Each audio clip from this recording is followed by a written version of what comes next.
Bonjour, voilà, je m'appelle Audrey Vernon et aujourd'hui j'aimerais vous faire une lecture pour vous souhaiter une bonne année. Je voudrais vous faire une lecture d'un livre qui s'appelle Deep Green Resistance, un mouvement pour sauver la planète. C'est écrit par Derrick Jensen, Lierkis et Arik Magbey et c'est publié par les éditions libres.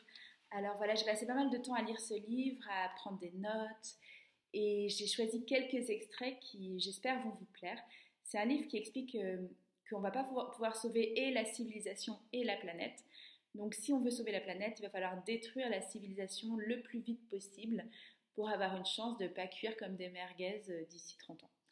Voilà, alors c'est un livre qui traite de résistance et de stratégie efficace.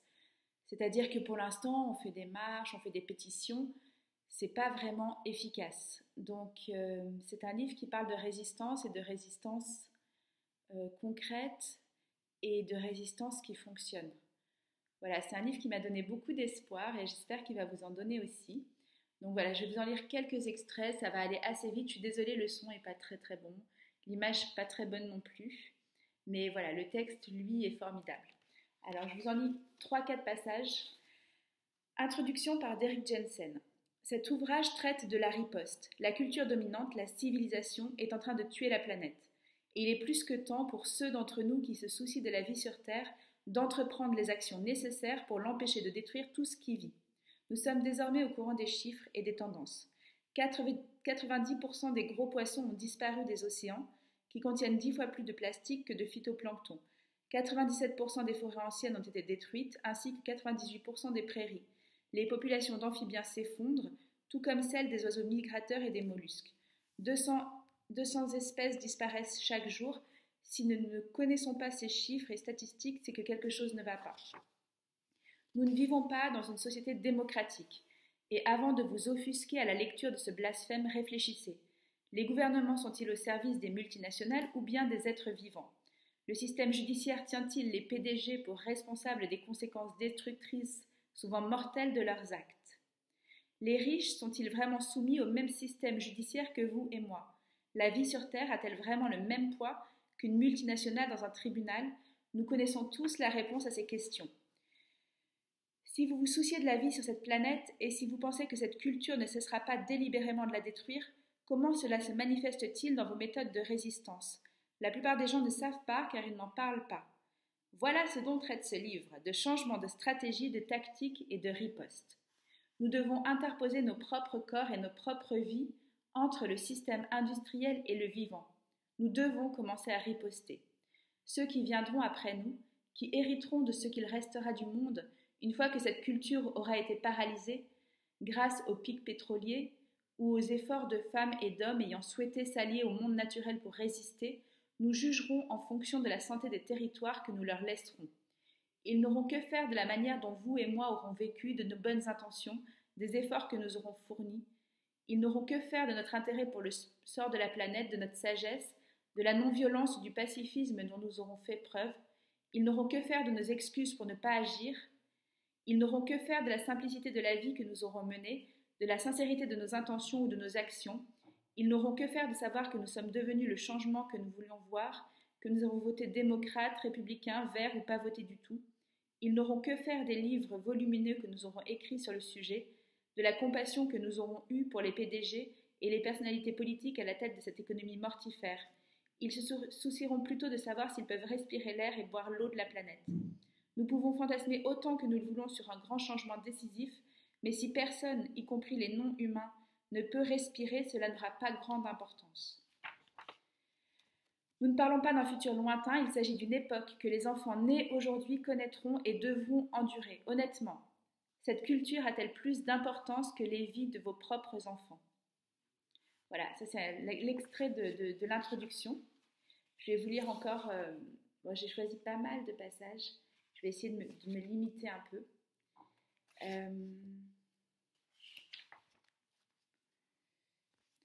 Alors ça c'est un passage page 128.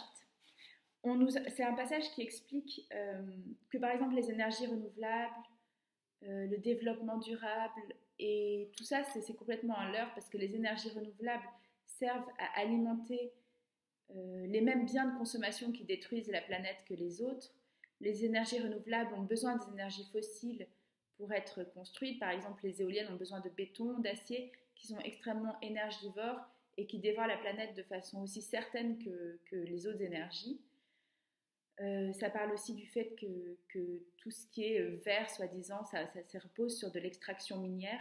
En gros, tout ce qui repose soit sur de l'extraction minière ou des importations n'est pas soutenable. Donc, il va falloir apprendre à s'en passer. On nous incite à effectuer des choix de vie allant de certains régimes alimentaires au mariage vert, en passant par les éco-villages qui prolifèrent à la périphérie des villes et qui mobilisent légèrement moins de ressources, mais continuent à en consommer abondamment.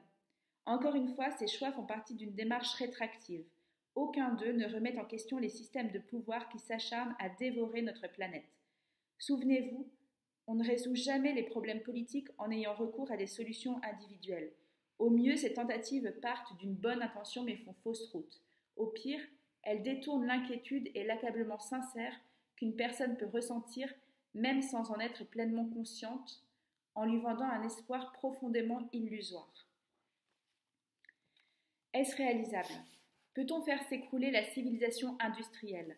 Théoriquement, cela n'est pas si difficile. Le système industriel repose sur des infrastructures très fragiles. Il nécessite de grandes quantités de combustibles fossiles dont les sources sont relativement réduites, qui passent par des ports et des installations de traitement centralisées et peu nombreux, et qui sont acheminés par des filières d'approvisionnement vulnérables, notamment le système autoroutier. La civilisation industrielle est totalement dépendante de l'électricité et le réseau électrique qui s'étend sur 1 million de kilomètres n'est pas infrangible. Le système dépend d'Internet, indispensable à la mondialisation pour la gestion et le transfert des informations et des capitaux. Et pour finir, nous avons le capital lui-même qui circule chaque jour à travers 20 grands marchés boursiers, un nombre limité comme on peut le constater. Tout ce qui précède peut être ciblé de multiples façons. Des activistes non violents pourraient bloquer les ports, les installations de traitement, les bourses, les principales autoroutes. Autour de New York, Washington, Chicago, il existe 16 ponts principaux pour entrer dans Manhattan. Pour immobiliser le système de manière permanente, nous aurions besoin d'une marée humaine composée d'individus prêts à subir les conséquences de leurs actes. Pouvons-nous rassembler un si grand nombre de personnes ? Combien de temps faudra-t-il pour y parvenir ? Quelle dose de formation politique et de sensibilisation faudra-t-il opposer aux doux rêves anesthésiants du conformisme et aux produits de consommation bon marché ? Dans quelle mesure pouvons-nous compter sur cette lente agrégation de courage, étant donné que la planète perd des espèces et accumule de la chaleur à chaque instant qui passe ? Dans son ensemble, l'espèce humaine aurait bien besoin d'un bilan lucide de la destruction inhérente à la civilisation et de l'explosion de la population qui en résulte. Nous pourrions prendre une série de décisions délicates, réorganiser nos sociétés, restituer les étendues asphaltées et les monocultures agricoles à des communautés vivantes et biotiques à l'intérieur desquelles notre espèce pourrait recouvrer sa modeste place. Au lieu de cela, la Chine et l'Inde se précipitent dans l'industrialisation à la vitesse de l'extraction du charbon. Et, aux États-Unis, la production des 2000 kg d'acier auxquels chaque citoyen a droit et à laquelle s'ajoute celle du carburant nécessaire à leur transport se poursuit sans répit. Nous ne sommes pas au seuil du grand tournant, mais au bord de l'anéantissement. Les tendances actuelles ne suggèrent rien de très positif. Cela implique que nous devons faire un choix individuellement et en tant que mouvement de résistance. Puisqu'un petit nombre pourrait directement cibler cette infrastructure, quelques personnes supplémentaires déterminées à persévérer seraient en mesure de l'anéantir. Voilà, ça c'est un second passage que je trouve très intéressant aussi. Il y a un autre passage qui explique ce qu'est la culture capitaliste. Voilà, je vous en lis, il m'en reste 2-3 à vous lire, ça va aller assez vite. La culture capitaliste. Nous devenons plus stupides, plus cruels et plus déprimés de minute en minute. Oliver James appelle affluenza les valeurs de l'industrie des médias, les comparant ainsi à un virus qui se répand dans les sociétés. Il souligne que l'augmentation de l'anxiété, de la dépression et des addictions est directement proportionnelle aux inégalités qui caractérisent un pays. Les valeurs nécessaires à l'institutionnalisation de l'inégalité sont destructrices du bonheur et des communautés humaines. L'injustice nécessite de réduire les autres êtres humains, mais aussi soi-même, à des marchandises manipulables. Comment en sommes-nous arrivés là ? Quand avons-nous cessé de nous soucier de tout cela ? Certains théoriciens marxistes, comme Gramsci, nous expliquent qu'afin de dominer le plus efficacement possible, les oppresseurs doivent inculquer leur idéologie aux opprimés. Ils ne peuvent pas tous nous menacer en permanence de manière militaire. Ce transfert idéologique doit être consensuel et activement adopté pour fonctionner à l'échelle de la société. Plus la classe dominante parvient à rendre son idéologie attractive, plus sa domination est assurée. Pour cela, rien de mieux que les technologies induisant la passivité, l'addiction et l'isolement, avec en premier lieu la télévision et Internet. Si la culture est un ensemble d'histoires que nous nous racontons collectivement, ces histoires ont été réduites à la seule mélodie du profit, promues sous la forme de scintillements addictifs qui nous détournent de nous-mêmes. Le rôle du parent est de socialiser l'enfant. Jusqu'à récemment, les parents et les enfants s'inscrivaient dans un système social plus large dont les valeurs élémentaires étaient les mêmes que celles du foyer.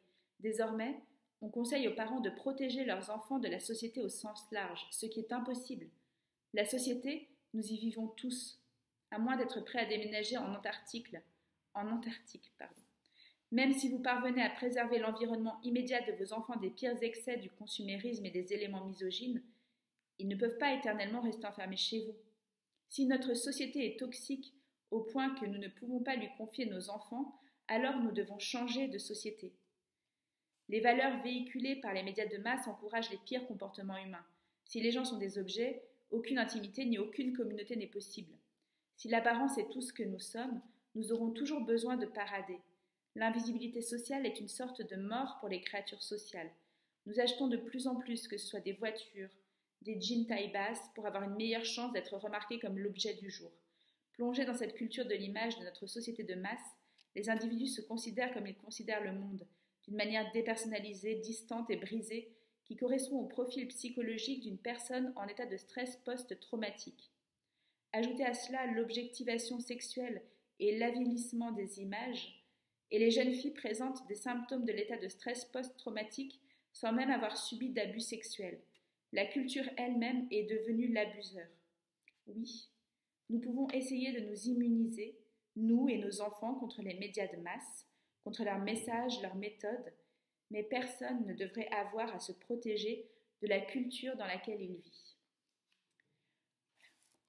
Je vais faire une autre vidéo pour vous lire la fin, enfin un petit bout de la suite et puis la fin. Voilà, je suis désolée, l'image n'est pas super, le son n'est pas super, mais voilà, je trouve qu'en cette journée de samedi, journée des Gilets jaunes, ce texte est formidable.